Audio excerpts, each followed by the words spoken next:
everybody. Welcome to another episode of the Game Informer Show, the internet's best show. I like to say, I say it every week, the best show.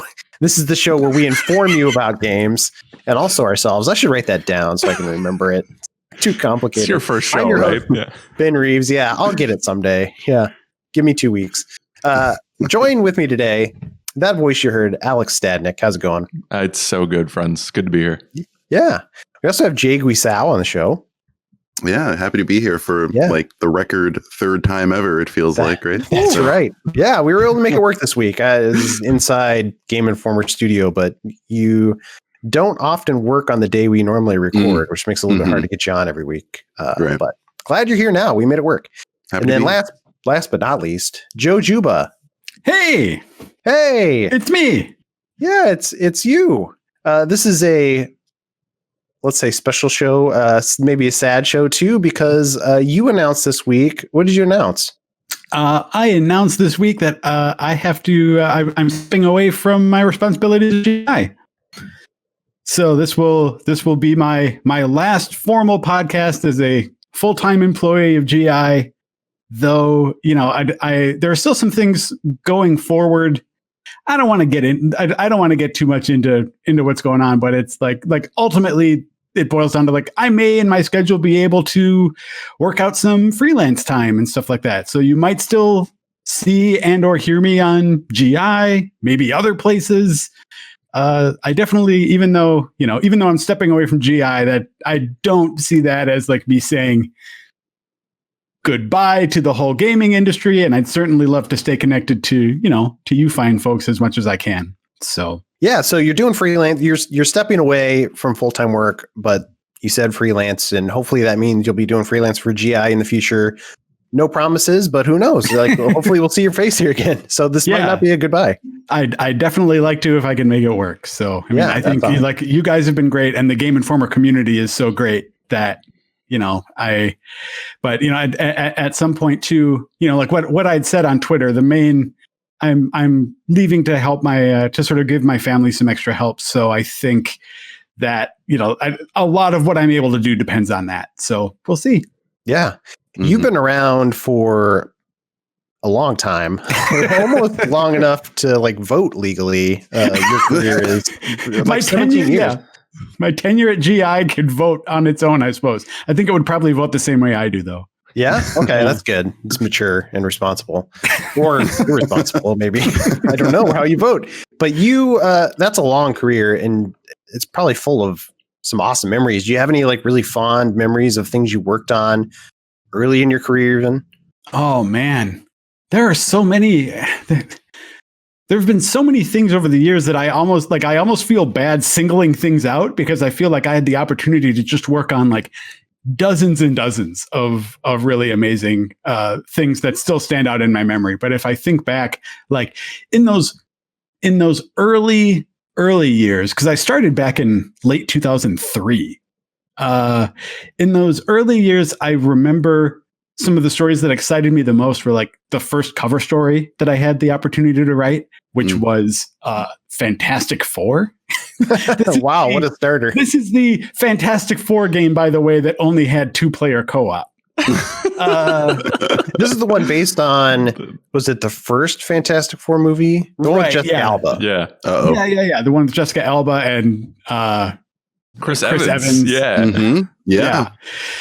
So I mean, it's not exactly the most, the greatest beginning when it comes to those things, but there's also the chance of like, it's actually sort of liberating to write a cover story on a game that was, let's say, that expectations weren't necessarily like sky high for that, I feel like. So it sort of helped me learn the ropes. And then, I mean, over the years, I counted it up because when Jeff Cork left, he said that he'd worked on like 20 cover stories or something. So I wonder if I feel like Jeff wrote more cover stories than I did. So I counted up to see where I was, which I narrowly beat Jeff. But part of that is because in more recent years, I've hardly, let's say in the first 10 years, I wrote a lot of cover stories. And in the last 7, I really tapered off. So but anyway, I went back and I'm proud that I was able to sort of like turn in about 25 cover stories.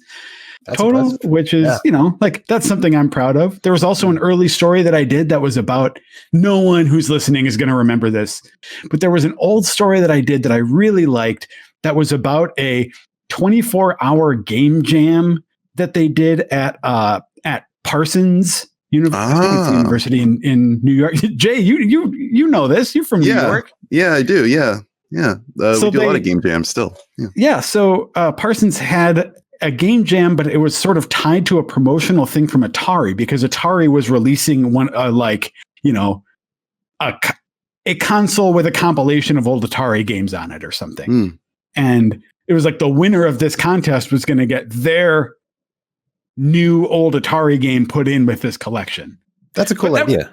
But yeah, and it was just a fun thing. Like I stayed awake for 24 hours and just like interviewed these people and watched these game developers. Jay, I have an ancient idea of what game development college was like back, back in 2004 or whatever. Sweet.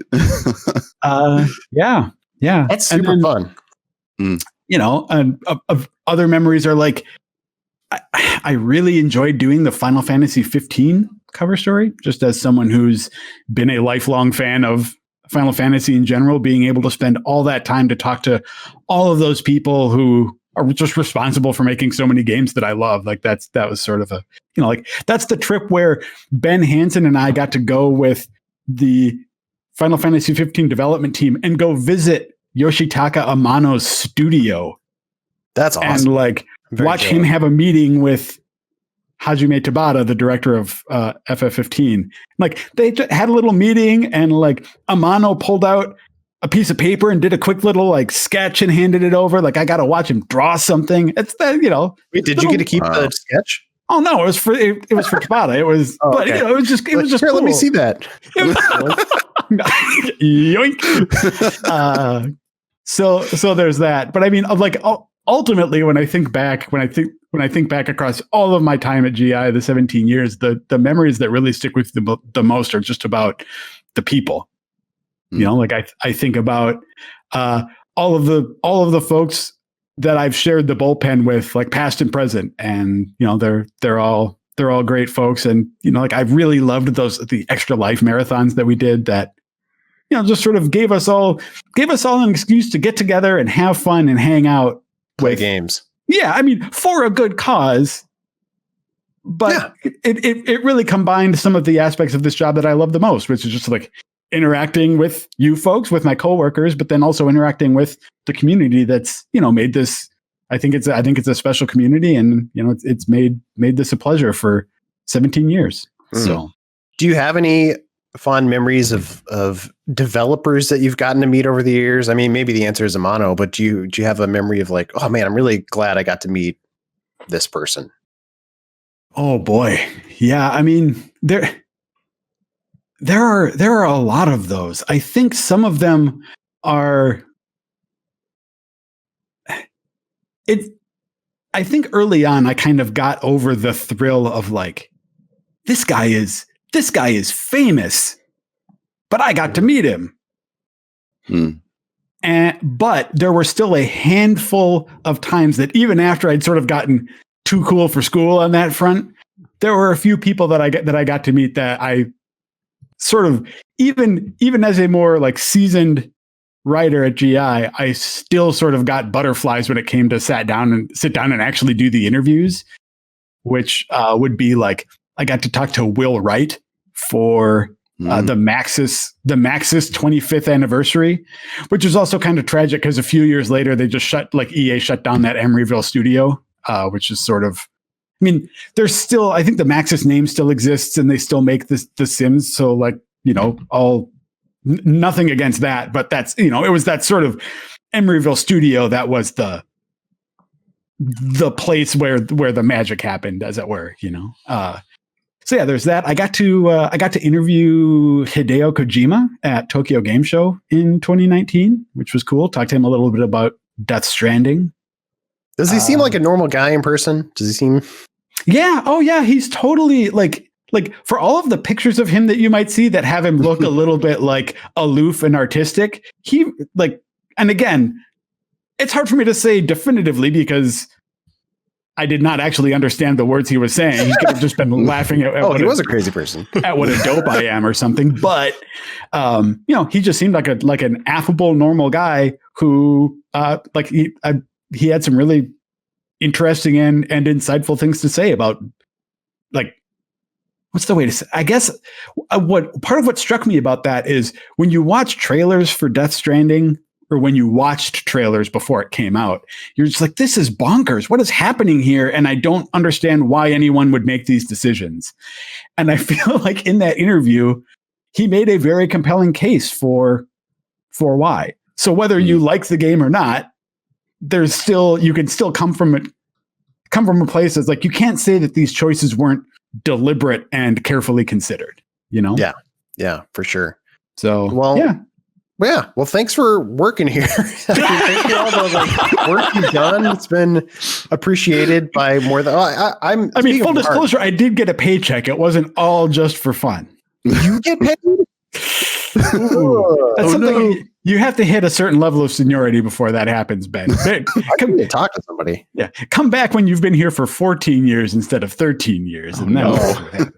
This is my 15th year, actually. Oh.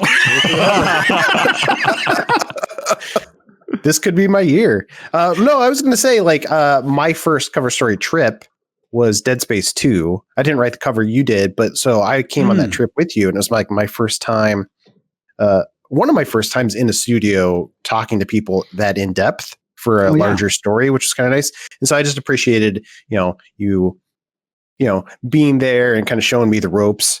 And I really appreciated that. And just, you've been managing our reviews for years and years now, and you've always had very good insight into the editorial process. So I appreciate it from a colleague to colleague. I feel like you've been very helpful in furthering my career. So thank you. And not even just editorial, like you, Joe, have always made me feel welcome. And Jay, I feel like you feel the same, right? Like, absolutely. You've always been a calming or, sorry, I'm trying not to get choked up, but I know you guys were this close. Very happy that we got to work together. So you're the man. Yeah, absolutely. Yeah, absolutely. Well, same here. Yeah, thanks, guys. I mean, one of the things, I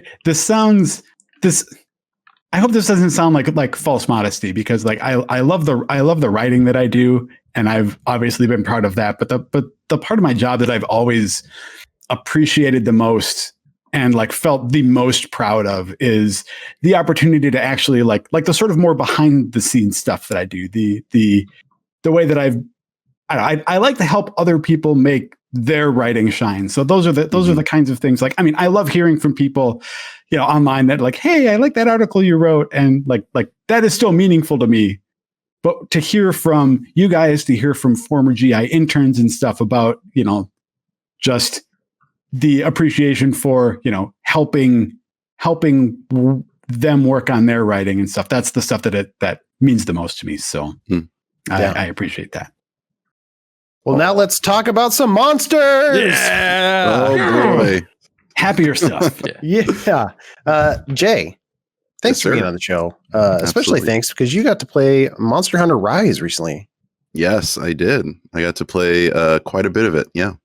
Yeah. You reviewed it for the site. Mm-hmm. What'd you give it?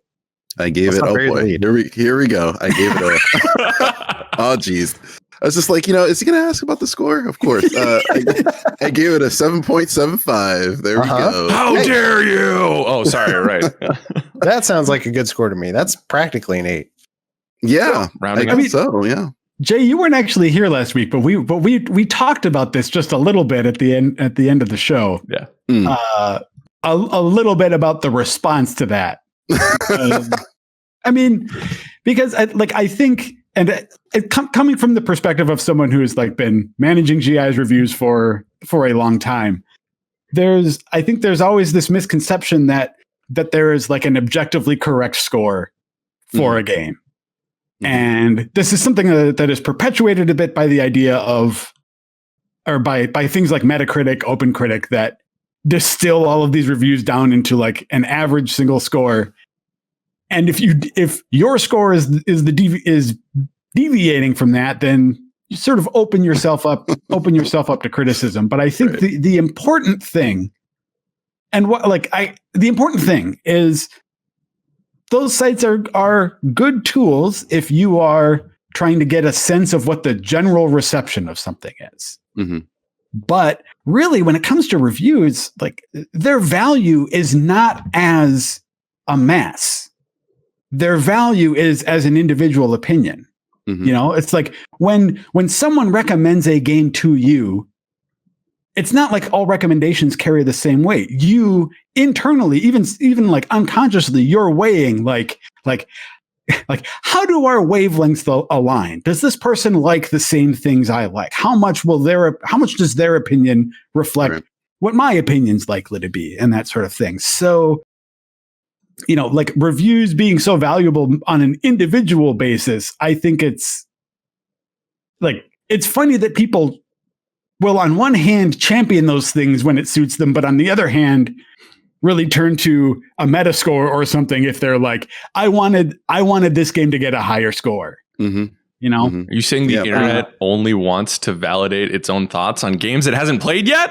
Wow. Oh my goodness. Wow. That was actually just my very roundabout way of saying, Jay, I read your review. I think you did a good review, and I support Jay's score on that game. Having not played it myself, I think that that he properly supported his points for it. Yeah.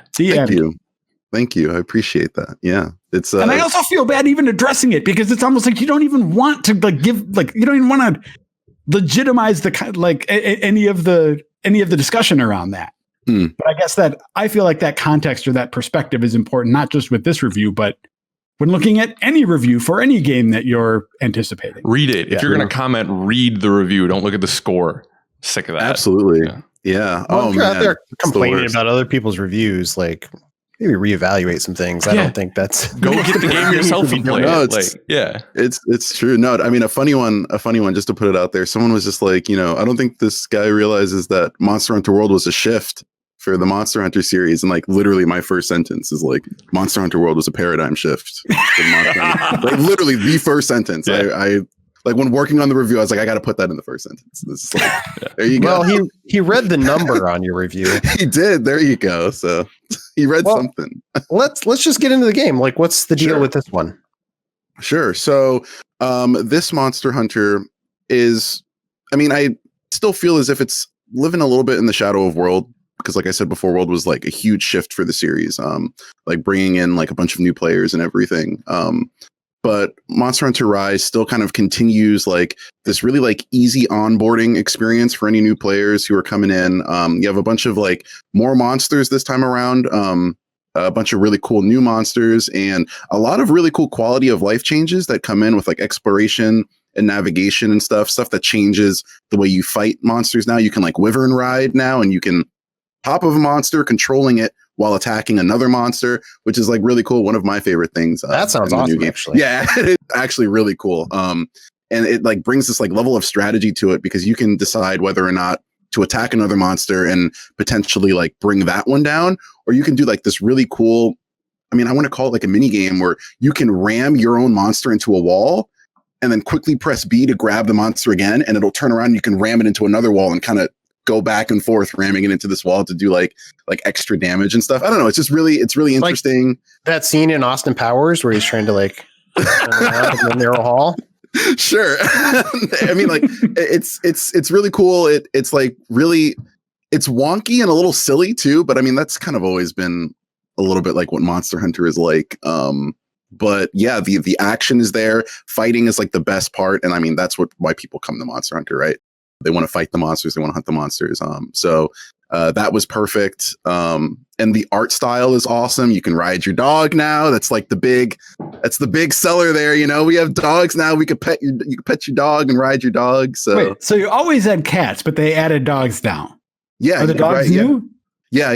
Palamedes. Okay. Mm-hmm. Okay. It's surprising to me because they've had cats since the beginning, forever. I think, right? And so Absolutely. It's not that big of a step to get to dogs in my mind. But this is all right. Yeah, they've got them. I don't know. Yeah, the transitions. I mean, yeah, you've had a cat buddy. You've had cats who cook for you. like now you finally get a dog. So yeah. So how do the dogs work? What do they add? So the dogs you can ride your dog one, and that allows you to like get from place to place like much faster. You get in and out of the action in a more streamlined way. I think what I like the most about dogs is that usually during a fight, and like all Monster Hunter players know this, like there's this annoying moment where like the monster will just run away. And in like older games, especially like a game like World, it always sucked knowing that, okay, I guess I'll just have to sprint after this like really fast monster. Now you can just hop on your dog, and like it's almost like sad. You're they're like you're watching them run away and you're just like right next to them on your dog. And it's just like it's really sad. Your dogs are super fast. Your dogs can also like be sent out to grab like miscellaneous items in the world. If you talk to a trader back at the hub, there's like this really, it's kind of weird, but I guess it's also kind of cute thing that you can do where you can send your dog out in a submarine to like go around the world and trade. Like it's really bizarre, but it fits. It's like the Monster Hunter. It definitely fits the series, but like your dog hops in a submarine, goes out to explore the world beyond the sea. Right. And like they come back with like items that they got from their travels trading with other traders. Like, I mean, can you just imagine your dog just like out there as a merchant, just like, wait, do your dogs talk? Are they, your dogs don't, I mean, they woof woof, I guess. That's like dog talk. Yeah, that's dog talk. So I guess they do talk, you know, like got to amplify dog voices out here, you know, got to stand up for them. Welcome to Dog Talk.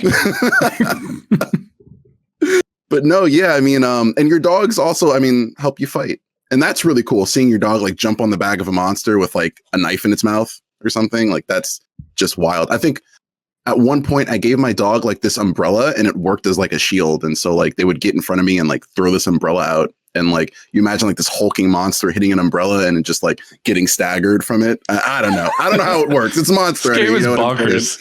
It's bonkers, dude. It really is. It was a lot of fun. You know, I hate to be that guy. It was a lot of fun and until it wasn't, you know. And yeah, so I'd love to know what were the problems? Why didn't it score as well as World in your mind?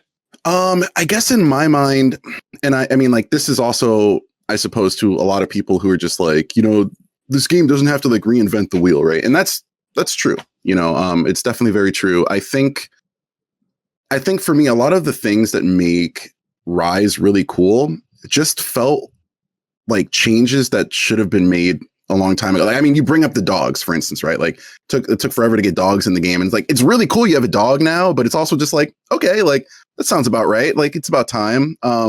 You also can use these things called wire bugs, which it's kind of like a grappling hook that you can use like anywhere. And it allows you like get up mountains. You can like wall run. And it's like really dope and stuff. But like there were similar mechanics in World, but you had to like be in specific areas to like use the claw to get to places. And now it just feels like they took that and was just like, all right, now you can just use it anywhere. Right. And so like, I don't know. It's like they took like really cool things that were in previous games or in World, and they just made them more permanent to the gameplay loop. And I guess in that way, it didn't feel like Rise was really stepping out from underneath the shadow of World. I mean, World really does cast a very long shadow.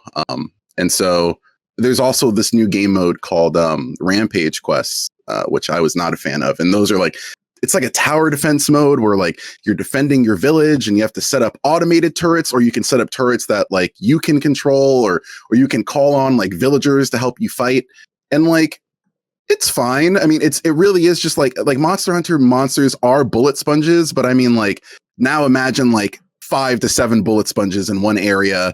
Like I got on like, you know, a machine gun, because there's machine guns, and I got on a machine gun and I just held like the right bumper until the smoke cleared, and that was it. You know, it got a little cooler when I started asking villagers to come in and help me fight. But I mean, like it's like a little like they do like a little cutscene thingy. Like they come in, do a little cinematic, and like do like a crazy move, and then they're like gone, and then you're just like, all right, cool. So I could be wrong here, but is there any phrase that is more of a kiss of death if you are not just a dedicated tower defense game? Is there a bigger kiss of death than tower defense mode? Right? Like this is a game, like maybe episodic release. Okay. Episodic roguelike tower defense game. I'm just saying these are things that a lot of people seem to like try to integrate as side activities in games that I just see done poorly very often. Well, and I like tower defense, but usually, to your point, Joe, unless it's dedicated tower defense game, like if it's a side game in another game, it's never done well, is the problem. So as somebody who likes tower defense, I would be excited about it maybe if it was done well, but they rarely spend the time and energy to make those modes worth playing. Yeah. And I think...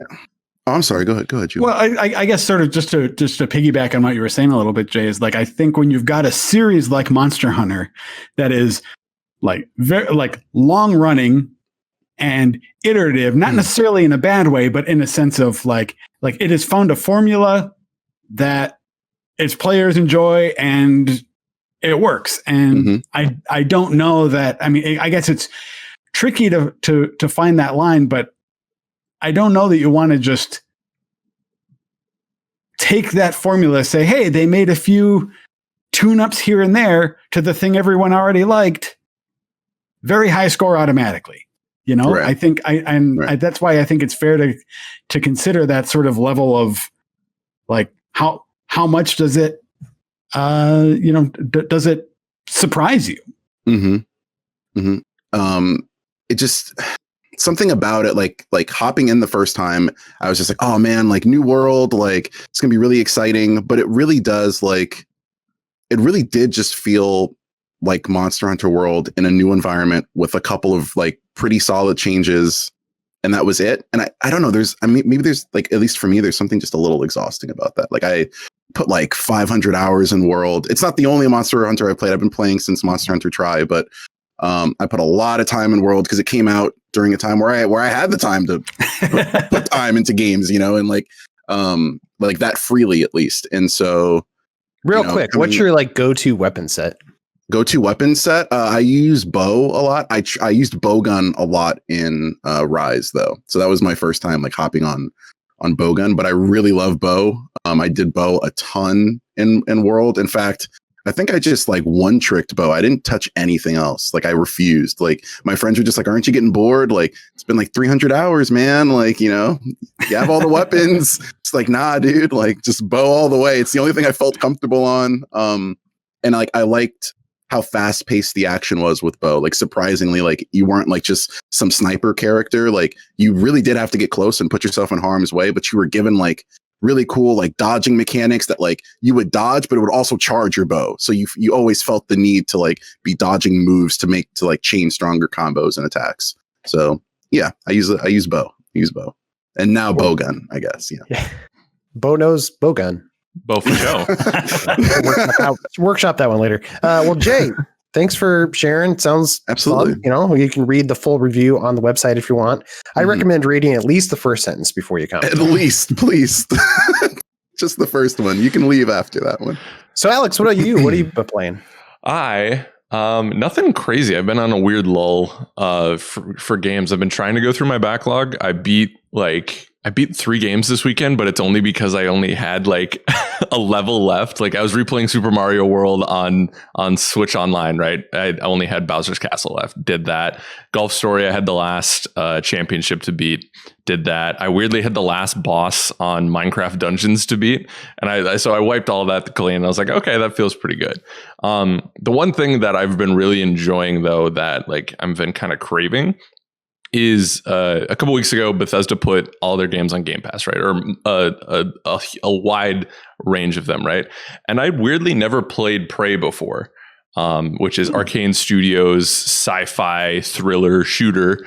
And I'm sad I missed out on that initial run, and I think a lot of people did because that game is really neat.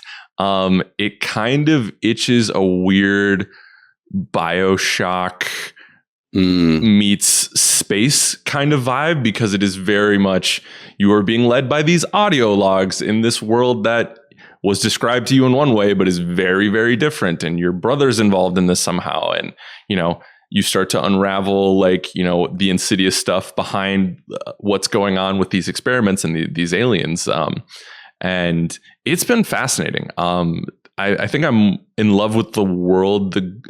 more so than maybe the mechanics. But not that the mechanics are bad. I'm enjoying that as well. But like, it's finding those audio logs and those people, right, who are in here that fill out this story. I will say I am starting to get to like the more like alien abilities, which is really cool. Like turning into things in the environment so they don't find you and whatnot. And so you're doing that. You're taking the alien abilities. I don't want to go overboard because I know once you start down that path, like the turrets start to target you, the story starts to change a little bit. So it's like I want to dabble a little bit, but I don't want to go overboard. But also it seems like some of the most fun stuff you can do is in those abilities. Yeah. That's one of the things I really love about that game is I can't remember what that monster is called, that alien monster that's hunting you. But the more alien abilities you equip, the easier it is for him to hunt you down. Yeah. So, and like you said, turrets turn against you and stuff like that. So there's like a really cool set of powers you can access if you want, but it's, comes with a risk reward. Definitely. Which is cool. I'm not like when people talk about like Resident Evil 2 with Mr. X or 3 with Nemesis, that actually stresses me out. I don't like that idea of like there's this enemy that I can't kill and it's always pushing me because I like playing games at my leisure a little bit. It's like, no, don't force me to do this. I'll get there on my own. So that's another thing I'm trying to weigh, right? But yeah, and it's still like especially because they added a FPS boost to it too, and it plays really well and it looks really good. And this world is just so interesting to sci-fi, or to me as a sci-fi fan, right?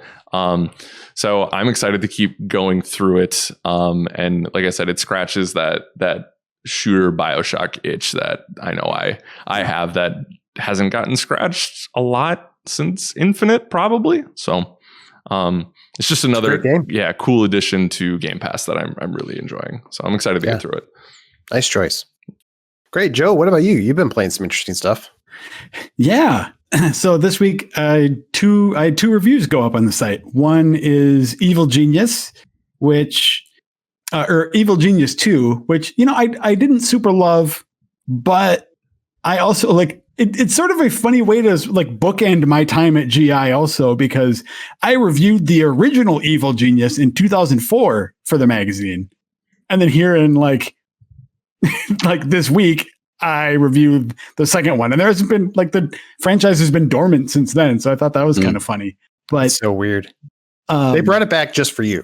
Yeah, that's what it seems like. What's the story? I know nothing about this game. I mean, it's a fun, charming little base building game that really borrows from like early era Bond movies, like 60s spy fiction, in its music and its visuals, and it's just sort of its whole vibe, its whole aesthetic is very, sort of a tongue-in-cheek send-up of that stuff, almost like Austin Powers, right?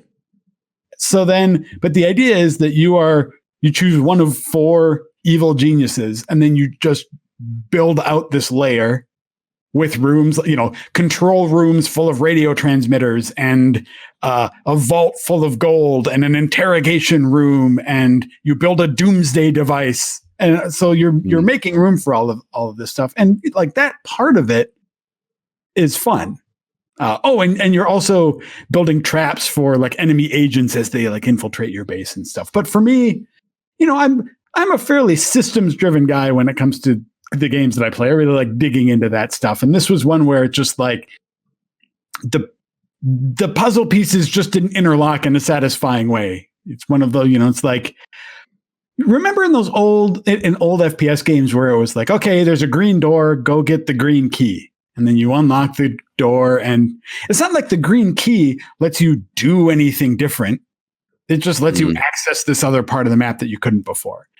Evil Genius 2 has a lot of mechanics in it that feel like that, right? Where it's like, hey, now you have like, you have guards, you can train your minions into guards, and now you can train, these minions into kung fu masters. And even though that's technically a different kind of minion, it doesn't really add a like commensurate amount of like depth or interesting new interactions. It's just like, it just feels like a hurdle that you've jumped over, and now you can keep doing the next stuff. Right. You know, so it's a lot of like numbers going up without a lot of significance. So over time, that wore on me. But in general, the overall, just like if you want to, oh, and it also has a sandbox mode, I should say, that removes a lot of the sort of frustrating bits of it. So if that sort of general spy movie base builder sounds good to you, check out sandbox mode, and you know it's fun. But not great. What'd you end up giving this? I gave it a 7. Okay. I was like, man, who's deciding Evil Genius? Like, I don't remember that game at all. Who's deciding to bring that one back? It's like what Stubbs the Zombie came out again a couple weeks ago, and it's like that one. Like, who's making these choices? I'm like, I guess it's nice for preservation efforts or whatever. But well, especially with the PlayStation stores going away for Vita and PS3, it's not a bad idea. Yeah. But I think the game that I've been playing that I am much more enthusiastic about is Disco Elysium, the Final Cut. Yes. So that's my favorite game of 2019, which was a PC exclusive when it came out. It won a lot of awards that year too. Like, I don't know if it was Game of the Year awards, maybe, but like definitely best narrative and stuff. It is a fantastic narrative driven RPG. There's no combat in it. There are no combat systems. It's not about maximizing your stats for battle or anything. It's this, just how you even start with a game like this is weird. But like the core premise is that you are just this wreck of a detective who wakes up after a bender in your hotel room with basically amnesia, which is a convenient way for everyone in the world to have to explain things about the world to you, right? You are a police officer. You are in this country. You work for this organization. These are the power, like these are the different factions around you and stuff. Everyone has to explain this because you don't remember. But what makes it so interesting is the way your character sort of sorts through information is basically by having conversations with these different facets of his mind. So like there's one called Physical Instrument, and Physical Instrument is always telling you to like break stuff, kick that thing, break down that door. And then you might have another one called Electrochemistry that's always telling you like, oh man, you need to take some drugs. You see that booze? You need to drink that booze. You know, so it's a very interesting way for the game to convey these like internal struggles that your character is having by framing these facets of your mind almost as characters that are arguing with you and with each other. So the whole game is really just built around this constant running dialogue that you are mainly having with yourself, though you do interact with other characters. And, you know, your sidekick, Lieutenant Kitsuragi, is, I mean, also just an amazing character. Yeah, so he's great. So all that's just part of the base game. What's new about Final Cut is it's coming to consoles, so you can play it on PS4 and PS5. Oh yeah. Now it's also coming to Switch and Xbox One later this year, like this summer, I think. But right now, just those PlayStation systems. So that means that you can use a controller for it. How does that feel, by the way? Does it translate well to controllers? So that is, I don't know necessarily that it's, I don't know if criticism is the right word, because it just comes with trade-offs, right? Like on one hand, I definitely like controlling the character directly with the analog stick rather than the like point and click movement. That's just, I mean, I know some people prefer mouse and keyboard and feel otherwise, but for me, I like the direct control. But then you also run into some weird little things, like there are just parts of the geometry of the world that were built with point and click in mind. So it's a little weird to navigate, or sometimes hard to see the path you're supposed to be walking directly. So there's a little bit of a trade-off there, but at the same time, you're also not dealing with stuff that is like, because like I said, there's no combat. There aren't like quick reaction scenarios in which you feel like you are being cheated out of something because of the way the game is functioning, right? So if the controls might, like, if you're getting caught up on something, or another thing that happened to me is sometimes I'd like try to select an item and I'd walk over to it, but it interact. So I'd have to like select it again, and then the interaction would start. So again, like that's a minor annoyance, but it doesn't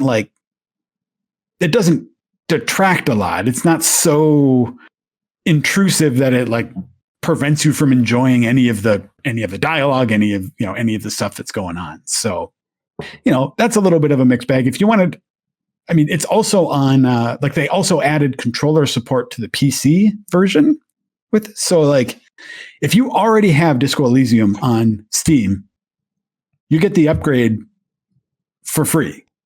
You just get. Well, I didn't know that. That's nice. Yeah, so it's like if you have it, you get that controller support added. But that's not the only thing that's new. The other thing that's new, the main thing that I noticed, is that they added what they call political vision quests.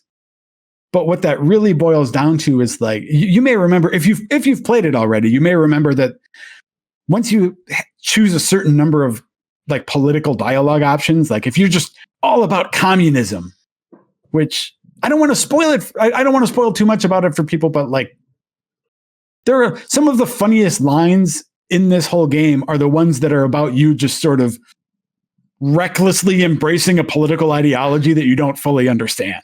Right. So there are times when you just have the opportunity to be like, yeah, let's grind up the sausage of the bourgeoisie. And so if you say a certain number of these things, then you sort of get a thought that you can invest in that's about communism in general, right? And that was in the old game. But that's where it stopped in the old game, is you could just sort of be like, yeah, I guess I'm kind of communist now. But in what these vision quests feel like to me are more of like a capstone to what had been happening with what that was in the base game, right? So there's actually, it sort of ends with it's all the same until you get to, it's fairly late in the game. I think it's at the end of day 3 going into day 4 that you have the opportunity to commit to one of them and say like, I want to, if you've invested in like communist thoughts, in capitalist thoughts or whatever, you can pick one of 4 quests. So they're mutually exclusive and you can pursue it. And it just sort of like puts a thematic cap on what the game had been exploring with that stuff. I don't want to say much more about it than that because as one of the big new things, I don't want to ruin it for people. But, apart from saying there are some interesting effects that go on with this, nothing like world shattering or anything. And probably what impressed me the most about them is how well these vision quests are folded into the story. It doesn't feel like they were just tacked on. It doesn't feel like they're a late addition. They feel like just a natural flow of where this narrative is going. Are they super robust? Because it feels like that's not hours and hours of new content or anything. No, they're not super robust. I think all 4 of them are basically just one new mission or like one task that you get.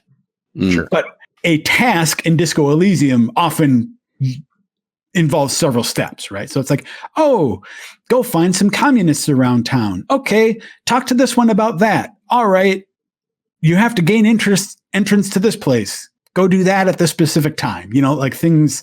So it is as robust as any of the other sort of more fleshed out tasks that you have, but it's not like some giant, like you said, it's not hours and hours of new content for you to dig into. It's definitely something that feels more like a flourish that they weren't able to add for the original release that now is in there and feels natural.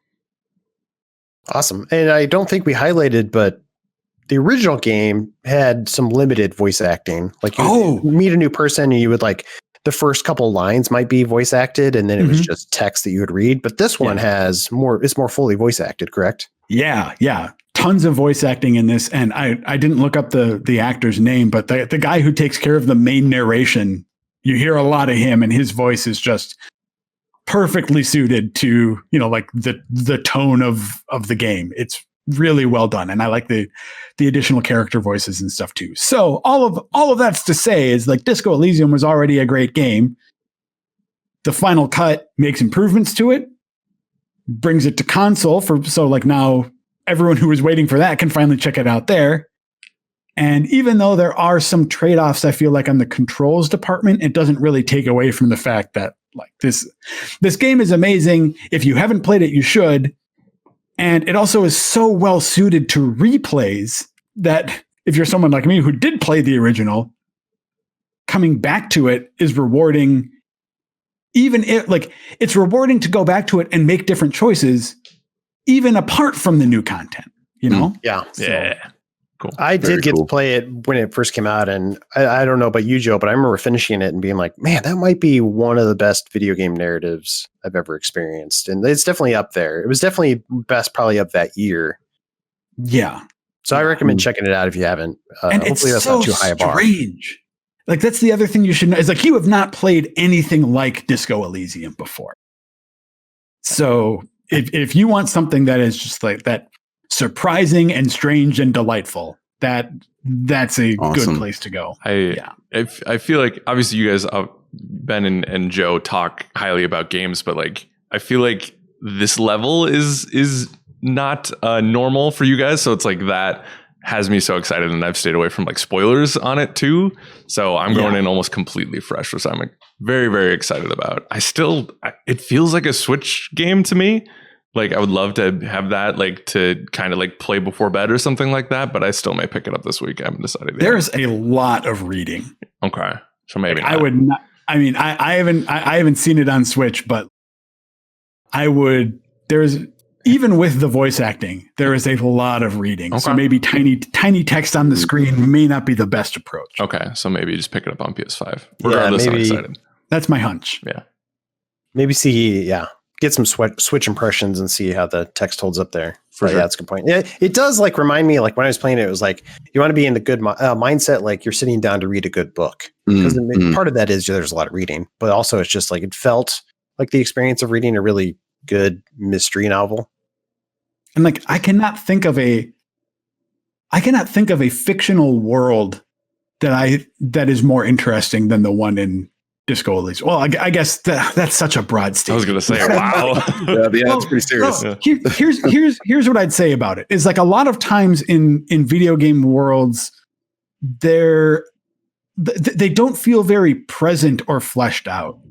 Like you get the sense of some history and like cool bits of history are explained, but you don't get the sense that the world is so comprehensively figured out.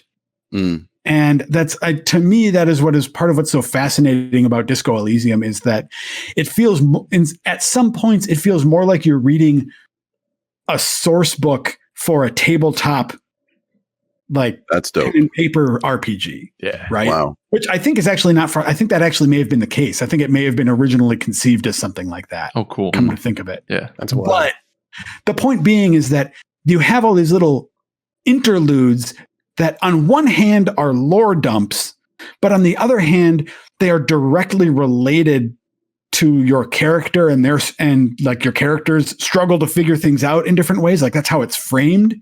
So it doesn't feel like you're just getting a lore dump. It feels like you're diving deeper into your character. I don't know. It's hell yeah, really something. Can't wait. Can't wait. We're almost done with the playlist. Probably should wrap it up, but I was curious, Joe, are you still playing the Yakuza games?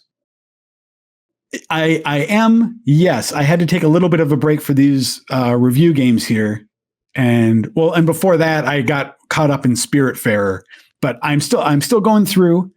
I am partway through Yakuza 3 now. Oh, wow. Yeah. I bring it up because I had finished Like a Dragon, I don't know, 2 weeks ago or something. I rolled into Yakuza Kiwami because I'd already played 0. Oh, okay. Yeah. And so I'm like, maybe I'll play through this whole series. I don't know where I'm at like that with yet, but I'm enjoying Kiwami quite a bit. I'm probably halfway through that game, and I'll probably roll into 2 here. At some point, I feel like I'm going to need a break to kind of break it up. But are you enjoying 3? Is this something where you think like if I'm into it, it's worth going through the whole series? 3 is rough for me right now. I mean, it's one of the reasons why I took a little break. It's not that it's bad, but what the difference you have is that Yakuza 0 and Yakuza Kiwami, I think, are both on the same are both in the same engine. But Kiwami 2 is on like the newer Yakuza engine. So I think Kiwami 2, from a mechanical standpoint, is probably one of the best of the games, and the story is good. I had a great time with Kiwami 2, so it was very difficult to go to this game that felt very modern, and then go to Yakuza 3, which is where they stopped doing any sort of remakes on them, and it's basically just an HD remaster of a PS3 game. Mm-hmm. So it feels a little bit archaic in some ways, and it didn't quite grab me in the same way, but I'm going to keep going. I'm this invested in the series at this point. I'm not going to stop. Yeah. That's the thing, is like, I'm enjoying Kiwami, and I kind of want to see where the series goes and get to 6 again, because I heard 6 is pretty good. So we'll see what happens. It's a long journey, but I'm on my way. We'll race. You and I can race there. Yeah. Well, you got a head start on me, so we'll see what happens there. All right, cool. Well, we should probably wrap it up. Like I said, we're running out of time, but I definitely want to make sure we get some emails in. You guys want to take a break and do those? Always. Yeah, let's do it. Oh, yeah. Let's do it. We'll be right back.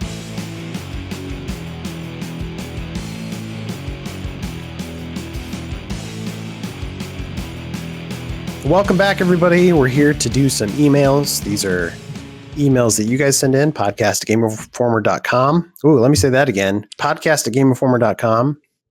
Did you guys like that? I'll say it again. Podcast@gameinformer.com. Third time's a charm. You love it. This is just send us emails, questions, please. We're begging you. We want them all. This week we've been doing if you guys remember, March Mayhem, where we're pitting characters against each other. This is going to be the final preliminary week, and then next week we'll come back and we'll see how many we can get through, where the winners will fight themselves, if that makes sense. So bracketed system. So it should be a good time. So stay tuned.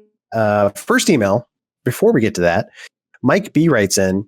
They say, my question is, who do you think has the best character development or has evolved the most in games? He's saying. The reason I ask is generally I think sometimes some studios are worried about changing a character too much, or they don't change the character.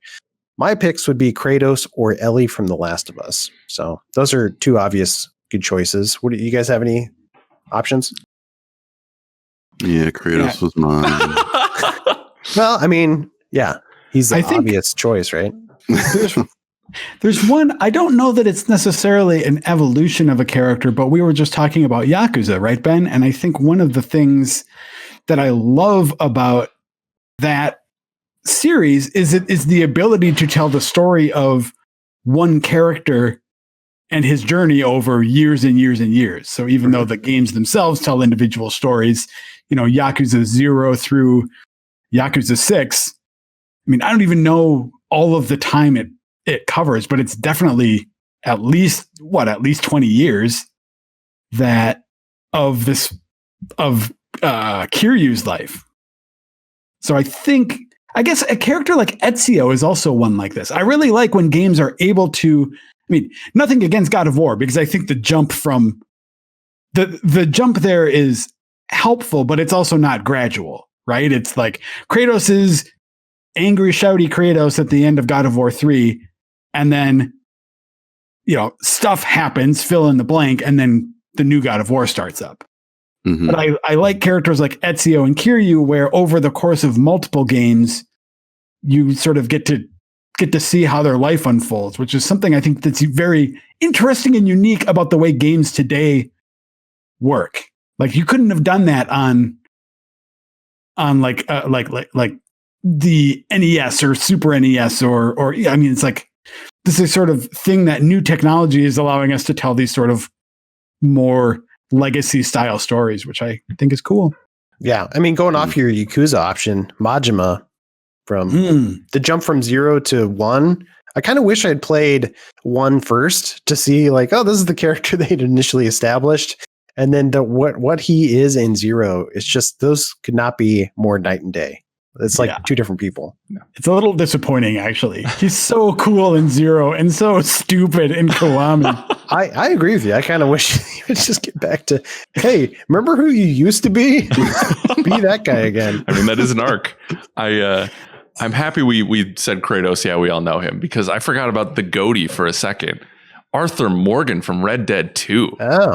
Probably one of the best character arts, like, of all time, at least in games. Like, especially, and I don't like that game is very much, how you play and stuff like that. But like, man, the good playthrough of that, especially culminating in a specific scene with a specific nun at the train tracks, like, incredible, perfectly embodies Arthur's change from, a more stereotypical hyper masculine, like, villain of the West, right, to this man who is fully regrets his life, his decisions, like, is going through this, like, understanding that, like, there's nothing I won't spoil things, but like, it's just his look at his life and his understanding of who he is now is so incredible by the end of that game, which leads into another amazing character art of Marsden, right? Like, putting John, I mean, his character arc in Red Dead 1 was already great, but like combining those two games and giving a full picture of John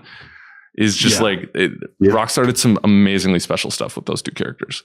Remind me, when we were doing our big, like, all-time character rankings, did we end up putting Arthur at the top? Arthur's numero uno, I'm pretty sure, still, right? Yeah, because I feel like I was in on that discussion. Yeah. I feel stupid for not thinking of him. That's a great answer. Yeah. I was definitely trying to think of across multiple games, I think, is where my headspace was.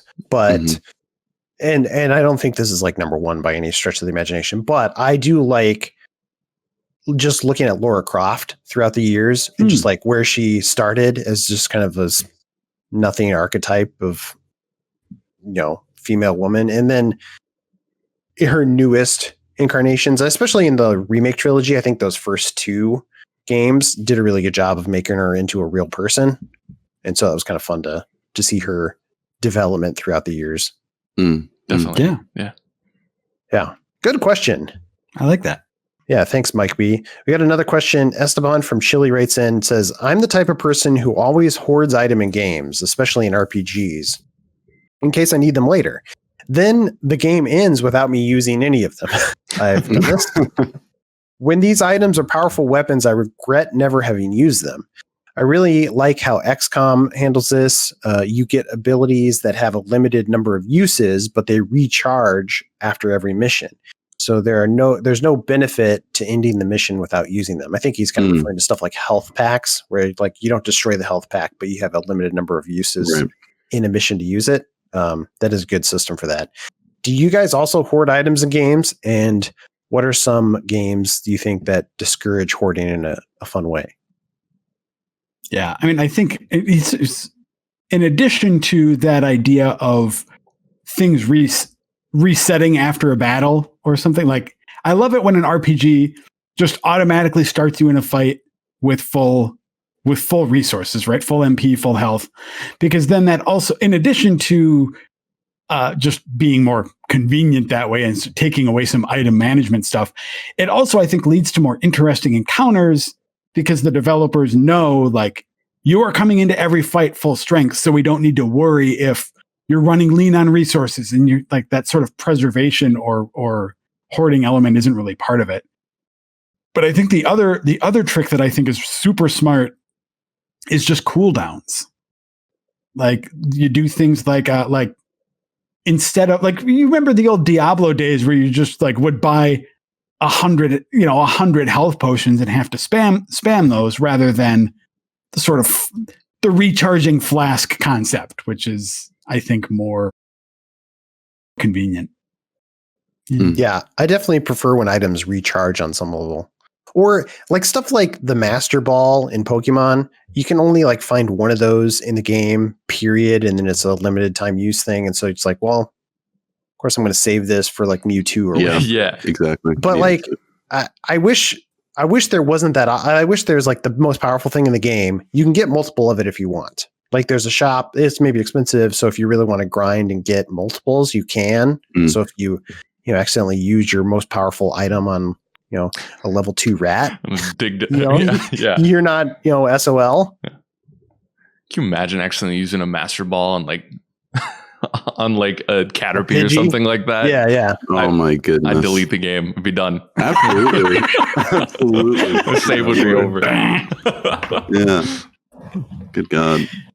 Yeah, I don't know. I guess I feel like the answer to that in general is just I think design-wise we're kind of moving away from that old system of item hoarding, right? Just like I would rather not deal with a pouch full of a potion that refills 50 hit points and one that does 150 and one that does 500 and then a mega elixir, right? I think that in addition to just sort of being this sort of not super fun management angle, it also just takes people out of the game. Like it's more fun if you can just stay present and use the tools that are immediately available to you rather than having to like dig around for them. Mm-hmm. Bravely default. Yeah, I don't like that too, because like halfway through the game, I often look through my inventory and I'm like, I have a bunch of potions that heal 50 HP, but I have like 1,000. So it's just like not really worth it to me to have these things. And so like, I'll just be like, all right, use them all real quick. And I think there's also an exception to be made if you look at games like let's say Resident Evil games or something where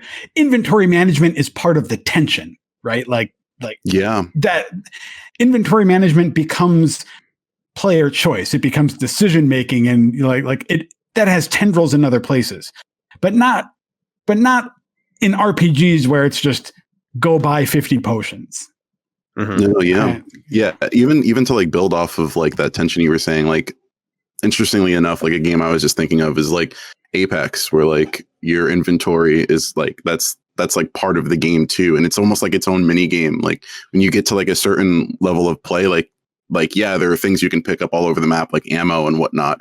But sometimes you might have to make sacrifices. Like, is it more important that I'm holding heals, or is it more important that I'm holding ammo? And both of those things like almost have the same amount of weight, right? But if you know you're good with a certain weapon, like maybe you'll chill out on the amount of ammo that you might pick up at any given time. Or if you know that like I'm an advantage point here, like not a lot of people are going to be able to get to me, maybe I don't need to hold as many heals. And then it even becomes a thing where like if you're playing with a team, somebody else can pick up the slack, right? Somebody else can be like, I'll hold the heals if you can't, or something like that. That's like, that doesn't happen as often, but it could, right? And so, yeah, that's just something I was thinking of that's pretty cool when it comes to inventory, sort of like playing mind games of like what's more important out of the things that you're picking up. So yeah. I kind of wish games could let you know when you should use some of that stuff. It kind of breaks the fourth wall. But like, I remember finishing Last of Us, the first game. I finished that last area in the hospital, and I didn't know that was like the very last area.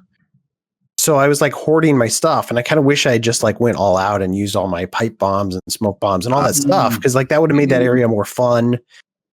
And like, I'm never going to use that stuff anyway at that point. Right. So, but I just wish I knew that was the last area, but it's kind of hard to like communicate. And some games will do that, right? With like, this is the line, right? If you pass this, you're coming towards the end of the game. So maybe more of that would be good. Mm-hmm. Yeah. Yeah, for sure. Great question.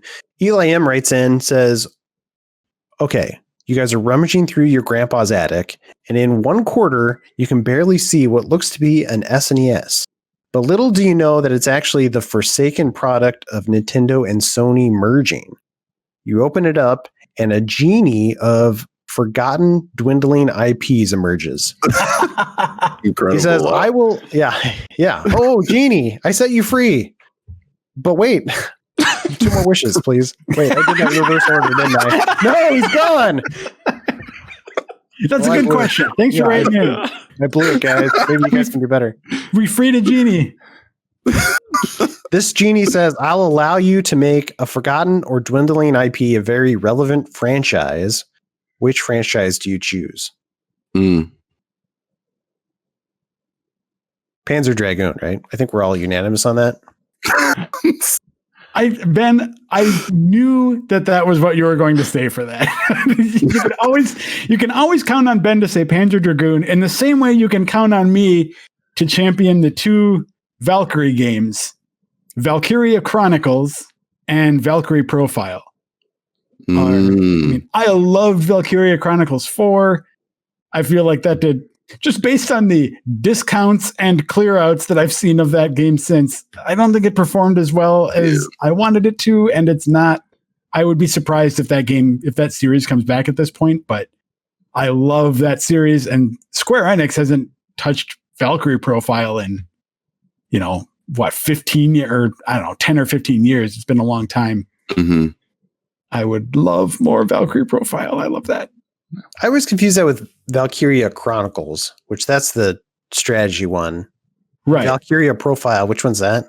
So Valkyrie Profile is the Square Enix. The first one is a 2D side-scrolling RPG about you're a Valkyrie who's like recruiting dead warriors to fight in the end of the World War. And then there's a second entry that's more of like it's a PS2 game, and doesn't have the same combat system. It's a little more like grid strategy based. And then there's another one that's on DS that was bad. I didn't like it, and that one was just straight up like that was a tactics game. But anyway, so it's like, I don't know. I would love to see any of those come back. Valkyria Chronicles being it's another like tactical RPG, but that's got that stylish like sort of sketchbook quality to the art. Oh, yeah, that one's cool. I actually did like those games for sure. Yeah. Mm-hmm. I talked about it on the show a couple weeks ago, but one of the ways I convinced my parents to like let me get games was like if it was IP that they knew, so like superhero stuff. So I had a lot of I had the Fantastic Four game that you did the cover on and stuff like that, right? But one of the licensed games that I like was Incredible Hulk Ultimate Destruction. And I want another one, like especially today. I would want, I don't know, maybe the actual developer or studio, but I would want that game in something like the Frostbite engine, the Battlefield games are made in, or Red Faction like had some amazing destruction in it too.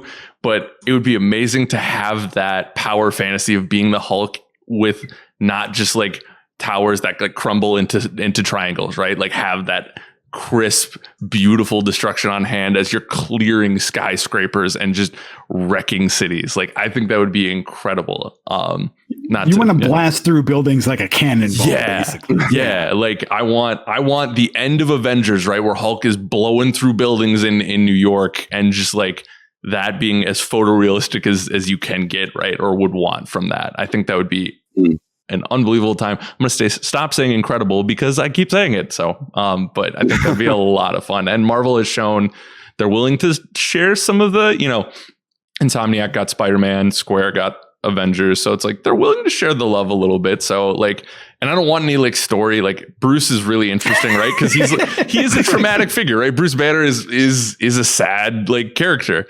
I just want crushing tanks and throwing them through buildings and stuff like that. Give me all that for 50 hours. I'll play it. I feel like we haven't had a lot of good destruction games. There's that Tearaway game. Is that what it's called?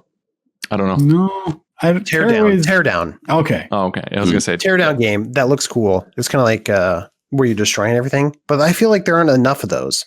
Where we were destroying stuff 20 years ago all the time, and it felt like there's less of that now than there ever been. We should have like more technology to do it better than ever before. So, ooh, Rampage. That's what you need to bring back. Oh, there you go. Yeah. I thought The Rock had already done that, but if he can't do it, who can? What about you, Jay? What do you want to see?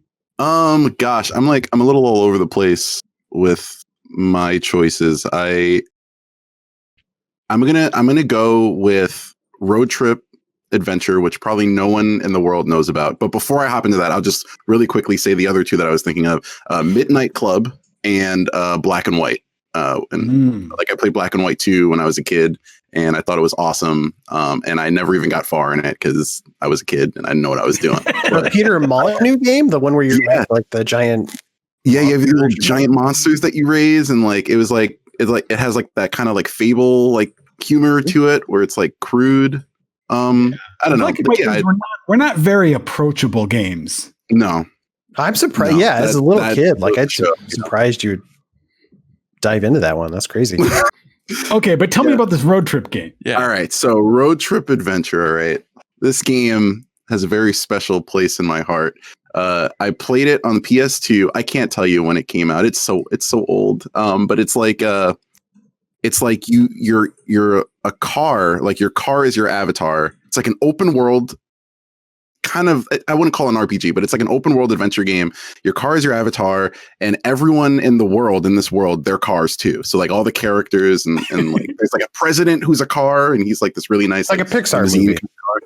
Yeah, I guess so. And like you talk by like flashing your headlights. So when people talk, their headlights go like click, click, click, click, click, click, click, click. You know what I mean? It's like weird, but like I don't know. There was something so amazing about it because you wanted to like the goal is to become the president of like this world, and so you have to go around competing in races in each town. And it was like serious like open world. Like there were biomes that you would drive across a bridge, and then you'd be like in this like Japanese like inspired town. Like I think it was called like Fuji, like Mount Fuji town or something like that. And then there was like a Grand Canyon town with like lava and stuff. It was like nuts. And then there was like this winter biome with like mushrooms growing up out of the ground. And there were secrets, like you could go underwater and there were like underwater temples. I mean, like this is just ridiculous. You know what I mean? Like I would tell all my friends about it and they're just like, it's whack. Also real quick, I feel like Rocket League was inspired by this game because there was a whole game mode where you played as cars, like playing soccer.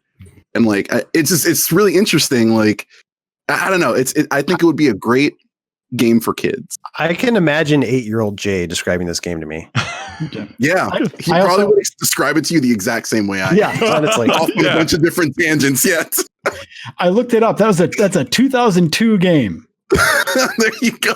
On PlayStation 2. Wow, what a classic. Oh, it's so good. Oh my God. There was a city in the clouds, right? And the roads were rainbows. I mean, come on, man. It doesn't get better than that. And that's where the president lived. He lived in Cloud City. And you had to race him one-on-one around his mansion. It was nuts. It was absolutely nuts. I love that. You'd have home field advantage there. I don't think that's not You're right. No, I mean it's just so good. It's so good. Truly. And bring I hope back. that, like, absolutely bring it back. Please bring it back.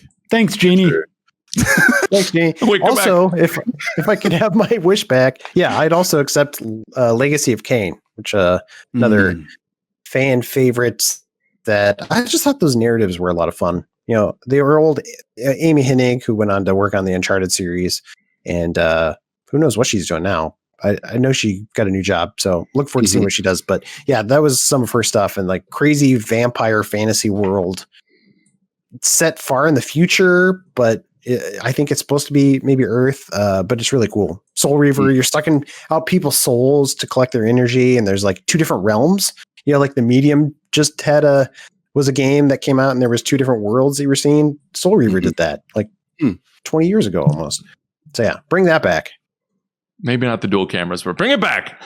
No, not. Well, yeah, Soul Reaver did it way better anyway. Just do it the way they did it. Cool. Just do more of the things I love. That's all I'm asking. All right. You guys ready to move on to some March Mayhem? Let's get into Let's do it. Let's do it. All right. So you guys have been sending in lists. The lovely listeners send in a bunch of lists. Your favorite characters. Going to go head to head, rip each other apart. Only one character will be left standing. So we have 4 matchups today, and then the winners of this matchup will face last week's matchup, which the winners of last week were Geralt of Rivia. Did I not write these down? Sorry, yeah. I believe Super Meat Boy, Steve from Minecraft, and Ganon. Yep. That sounds right. Yeah. All right. So anyway, this week's matchup, let's get into it.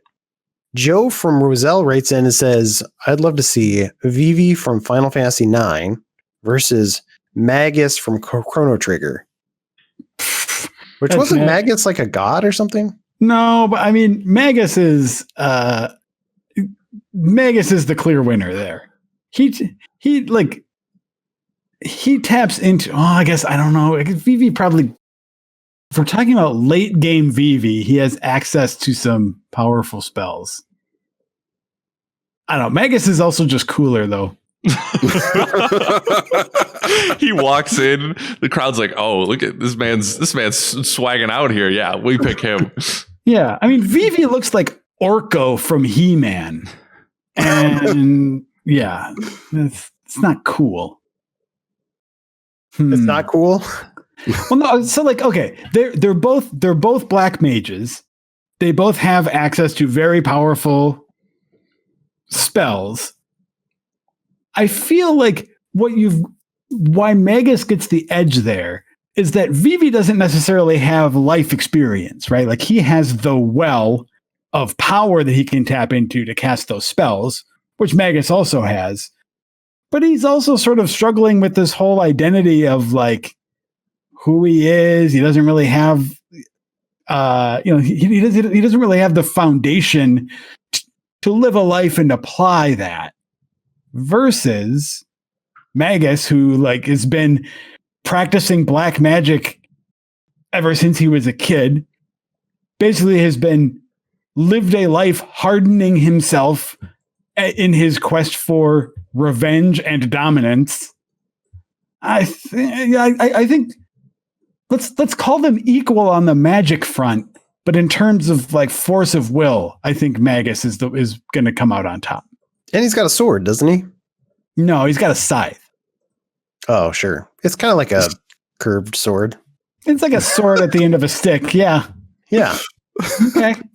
It's like take a normal sword, put it at the end of a long pole, and that's kind of what he has. Yeah. It's the best of both worlds. Yeah. And Vivi just has magic. I mean, it's good magic, but I think Vivi gets stabs. No, like, that's just a pole.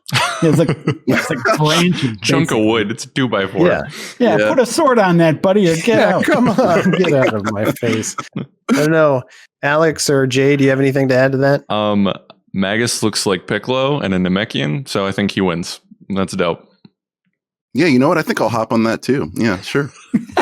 I remember playing both of these games, and I remember liking both of these characters. But yeah, I don't know. I'll defer to you guys. I think that sounds good. We're all going with Joe. Yeah, I'm going to go with Joe here. Question for me, so I'll just. Yeah, great. You might have thoughts on this next one too, Joe. I think I know where you'd land though. So Andre from Toronto writes in and says, "Who do you guys think would win? Solid Snake versus Sam Fisher?" Yeah, I have my thoughts on that. I like Sam Fisher a lot, and he's definitely a capable person, but he's sort of set in a real world. Solid Snake his world is full of like vampires and super soldiers. And he's like going toe to toe with these guys. So I kind of feel like he gets the edge there. Couldn't you just put the balloon on Fisher and he just like float away into the atmosphere? There's also that. Yeah. Yeah, but I mean, I suppose Sam Fisher could also just like shoot a sticky shocker at Snake, and but I mean, like I agree with Ben's assessment of that. Nothing against Sam Fisher. I think he's another interesting spy character. We know how you feel about Sam Fisher from a couple episodes ago. Oh, really? Okay. Yeah. Well, and I was trying to be diplomatic here, but the bottom line is, I mean. Snake is single-handedly fighting giant missile laser robots and winning. Mm-hmm. And he fights giant mechs. Yeah, he fist fights robotic ninjas. It's like these are all stuff Sam Fisher would go like 20 seconds tops before just getting flattened or sliced or eaten by a bunch of bees.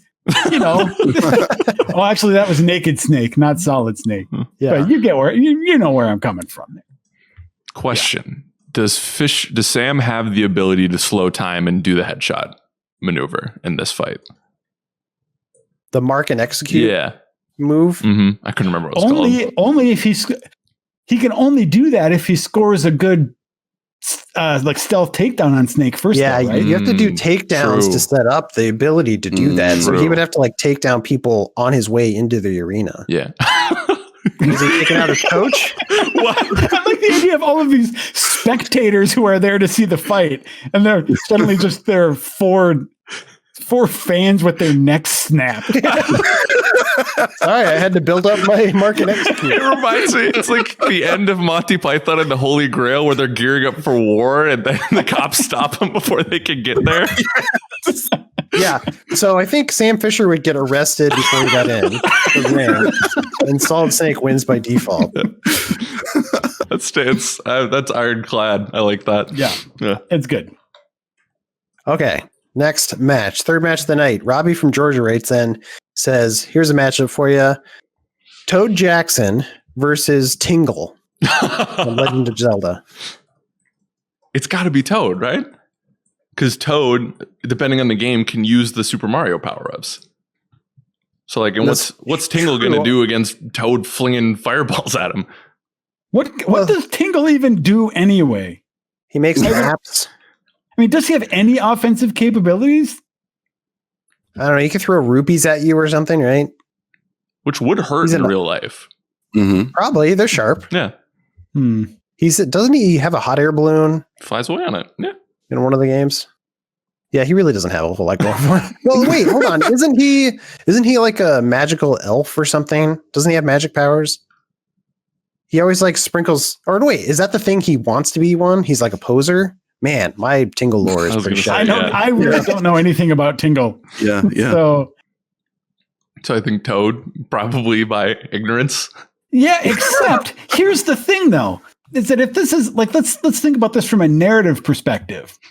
Let's say you're watching a movie where this is the setup, right? And it's like, oh, here's Toad. He's kind of like the hero. He does a lot of the same stuff. He's clearly the favorite against this nobody who's coming into the ring that no one really knows much about and no one understands what their power is.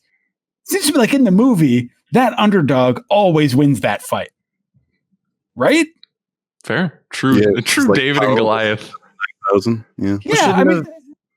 Shouldn't have like Sam Fisher won the last fight then? No, because in this case, none of us can really tell you anything about Tingle, what he's really capable of. He just looks like some scrawny guy who's walking into the arena that's about to get stomped by Toad. But I feel like in that narrative setup, he is bound to win. Interesting. So Toad, did we establish for sure that he has powers? Like, does he have access to everything? I can't remember what we set up in 3 weeks ago. Do they have access to all their normal stuff? I think they do. I think so. Yeah. Yeah. Yeah. Because otherwise, Toad would just be a mushroom in a vest. That's not. It's not captivating. Yeah. Doesn't Peach use him as a shield? Yeah. Yeah. In Smash. He's durable. Yeah. Yeah, I think we know too much about Toad to give it to someone where we clearly don't know the capabilities of his powers. Could he become Ganon? Sure. We haven't seen it though, I don't think. Yeah, I'm voting for Tingle. You guys can overrule me if you want, but it's a non-unanimous decision. No. Oh no. All right. What do the other judges say? It was a long, interesting, weird battle. I say Toad. He's been in those fights in Smash, right? He knows what it takes to gut out a victory to help Peach. I'm going Toad. I'm gonna go with Juba. I just feel like whoa. Look it. I just feel like on the low, their power level could be like 9,000. Seriously. Really, we don't know enough. Like, can you imagine? Like, yeah, it sounds like a good setup for every action anime ever. And the underdog always wins, so yeah. Jay gets it. Wow. Yeah. All right, so I'm Googling Tingle powers. No. That's cheating. Well, no, we got to know what his deal is. Wait, hold on. Couldn't you make this argument about every single character ever? Like, that's what I was trying to get at. Yeah, like no. We are the quadribunal here deciding who wins, and none of us knows this, right? But couldn't you say like, oh yeah, Shepard would have been beat by Chief, but he unlaunched like the spirit bomb of the Mass Effect world on him, and we just haven't seen it. We don't know if he has it. What? That's just my point. So Tingle is a 35-year-old completely obsessed with forest fairies, with him wanting to find fairies and eventually become one. That's his he has feats. Let's see. Durability. Tingle, at least in Majora's Mask, is able to survive a lengthy fall from the sky when the balloon is popped. This is what you're betting on? Hold on. This is interesting. So under speed, it says in Wind Waker, he says he can travel to his own island in a matter of mere seconds. So apparently he has speed powers. And also, if he's that durable, if he can fall from the sky and survive, what's Toad's main attack but stomping? As like that's just a weaker version. Getting stomped by Toad is just a weaker version of falling from the sky. But that's true. We've established he has the Mario powers, though. So if he gets that giant mushroom, he could just stomp. Like that stomp becomes much more powerful that way. Or he could set him on fire using the fire flower. Yeah, but this is the game changers. Tingle is basically like the Flash, right? So he's just gonna run around that. Yeah, and beat him up. I was a million punches in a second. Yeah. Yeah, he could pull a Superman thing, run back in time, and to a point where Toad wasn't even alive. Yeah, that's what he does. The spectators won't be alive either, but I mean, he'll have won. So he runs back in time until Toad is just like a little fungus, and then he eats it. Sweet victory, erasing the existence of my opponent and loved ones. Now I will rule this dinosaur world. Let's chant it, guys. Joe was right. Well, Reeves, what are you voting on here? I think I gotta go Tingle. Oh, sorry. Yes. I hope an amazing upset. I hope it's the L block next, and the L block just flattens him. I hope that's the next matchup. Tingle, yeah, you can't avoid that.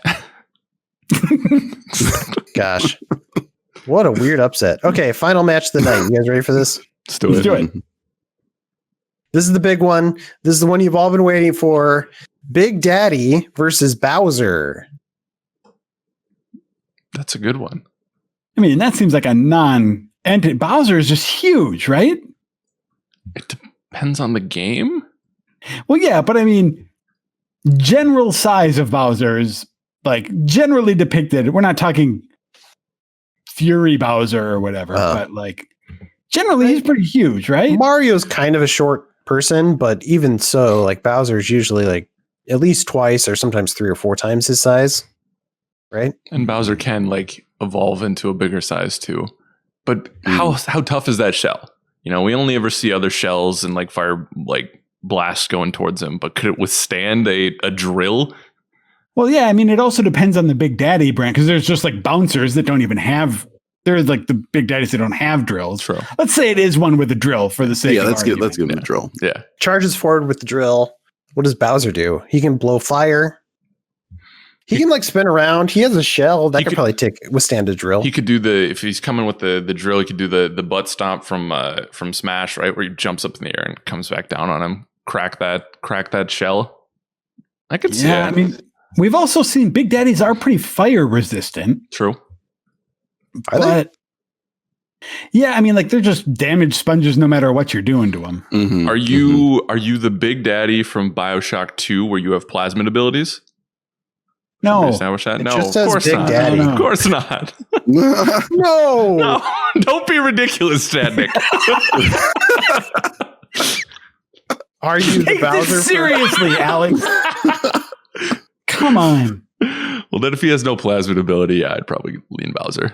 I mean, I think Big Daddy implies one thing. That's Subject Delta in BioShock 2. Like, I think that's just a different... Fair. A different kind of Big Daddy. If you say Big Daddy, you mean the drill. The traditional Big Daddy. Yeah. Yeah. Then yeah, all of it, because Big Daddy can charge too, but like Bowser could pretty easily, if he just jumped in his like egg ship from like Super Mario World. Oh, hold on. It says, P.S. to clarify, this is Alex Big Daddy Stadnick I'm talking about. Did you not read the line under? It says, please don't read my name on the air. I should have read down there. Whoops. Oops. Yeah. Boy, I mean, Bowser just seems like the classic mythological dragon. I don't see the Big Daddy beating that. Yeah. Well, I mean, and I like the Big Daddies are 1,000 times cooler than Bowser, but it's straight up one-on-one fight. I feel like Bowser usually has the size, has the durability, he has the height. He can jump. He's got good offensive. He's got claws. He's got fire breath. Yeah. Super strength. Yeah. I think the Big Daddy's going to get a few licks in. I don't think Bowser. Really? Yeah. This is a bloody fight. This is not a. This goes the full not card. A blowout. Yeah, but yeah. Jay, you don't seem as convinced. No, I mean, I am. I was just gonna say, like, I think I would feel more against Bowser if it was like, I can't remember the name, but if it was like the like equivalent. Sure, yeah, sure. But if it was like the equivalent of the Big Daddy that's in BioShock Infinite, I can't remember what the old dudes who can like, they're like old people, but like they're in like the suits. And I can't remember but they can jump and like they're just more versatile. I can't remember the names of them. They're creepy though. What are you talking about? This is in the BioShock universe? In Infinite. Yeah. It's like handymen or whatever they are, the guys with the giant hands. Yeah. Oh, are they called handymen? I think they are. That's what they're called. Yeah, those guys. Yeah, the handyman. Like maybe. Yeah. I thought it was Songbird. The Songbird was the one that was sort of the Big Daddy prototype thing. Songbird's cool looking. I don't feel like if it was the Songbird, well. Yeah, Songbird and Bowser would be a tougher fight, I think. But yeah, not Big Daddy. Yeah. All right. Sounds like Bowser's getting it. Yeah. Walks away. He'll remember this fight, though. All right. Thanks for writing in, everybody who wrote in. We'll come back next week, and we'll try to work through the rest of these. We might crown a winner next week, I think. Well, like the winner of the whole thing? Might. We just got to do the follow-up matches. I think here's what I have. Master Chief, Waluigi, Bayonetta, the L Tetris block, Nathan Drake, Ganon, Steve from Minecraft, Geralt of Rivia, and then now Magnus, Solid Snake, Tingle, and Bowser. All right. We could do it. It's a lot to go through, but we can crown. I think we did this wrong. It's a final 12 instead of a final 16, but we'll get there. March Madness is still going on. We can correlate it with that. That's fine. All right. All right. Great. Well, that brings us to the last segment of the show, a little segment we like to call Get Wrecked. It's where we recommend some stuff to check out. Let's see. Jay, do you want to go first? Sure. I was going to say I really enjoyed Liana's article on the 10 best PS Vita games. So I'll just recommend that. Like, it's sad that the stores are closing, you know. It's like call back to a bygone era, but it is what it is, you know. But yeah, check that out. Perfect. Yeah, Alex, what about you? I, in honor of Joe Juba and Ben Reeves, go watch the God Hand Super Replay. Get those warm fuzzies. A classic. Classic. Man, so that was the one where we got halfway through and something happened. Our save file got corrupted or something. Do you remember this, Joe? Yeah. Oh my gosh. What happened? Yeah. Well, what happened? It got deleted, I think. Or is that when Nathan Anstad was here and he had to replay for you? Yep. Was that your turn, Jay? Yeah. That's crazy. Yeah. Yeah, thank goodness for Nathan, who got us back to the point in the game that we had been. But part of the complication there, that's also the super replay that has another super replay nestled inside of it. Where we thought it'd be funny if, like, hey, in the middle of this replay, let's play. What was the other game we played? We played Asura's Wrath. Yes. Yeah, that's right. So we played all of God Hand, but partway through God Hand, we took a detour and played all of Asura's Wrath, which was just whatever. It's about as super replay as you can possibly get. Yeah. Yeah, I remember thinking that was funny that we did that, but I think we probably lost viewers or something. That probably wasn't a smart move. Go look at the sub count is like -500. Yeah. Yeah. Cool. Yeah. What about you, Joe? Anything to recommend? Well, yeah, we started up something new on the site. I actually should have written it down. I don't remember the exact name of it, but the idea is that, you know, we do a lot of talking about games on this podcast, on our website and all that, but we also have other interests in media. And Reiner started up a thing where basically other members of the GI staff, which is, including editors, our production department, things like that, just start recommending other things, whether that's like books or music or that sort of thing. So it's just a way to sort of, I guess on two fronts, get to know us a little bit better and the kind of things we like. Maybe you find someone whose, tastes sort of align with yours. Like I was talking about with recommendations earlier, maybe you're on a similar wavelength. Then you might also just discover something new that you didn't find before. So I am planning on reading that even once I'm not here. And he's fading away right now. Great. I just wanted to recommend to highlight the fact that if you're listening to this the day that it comes up, it's April 1st, which means you're probably avoiding the internet. But on the off chance that you want to read something that hopefully is funny, we put up all of our Game and Farcer stuff. Every year we do a special insert in the magazine around the April Fool's holiday to celebrate just the goofy things that happen in games. And so we read some parody articles. This year, we've been putting them online for the last few years, but this year we're putting them up as separate stories. And there's a little hub you can check out if you want to read all those stories. I wrote one about what is Phil Spencer teasing now, which isn't a great headline, but hopefully it's funny. There's also a cover reveal for a new cover that I'll just leave as mysterious. It's a great piece of art, so you should go check that out. Our Game and Farcer cover reveal, and then there's links at the bottom of that story that lead you to the rest of the articles. So go check those out. Do it. Great. Yeah. Sweet. All right. Well, that brings us to the end of the show. Thanks for watching and we're listening, everybody. We really appreciate it. Please like and subscribe to this episode, all of our episodes. Subscribe to the magazine. We love it all. Whatever you do, come back next week. We'll have another episode for you. Until then, game on, everyone.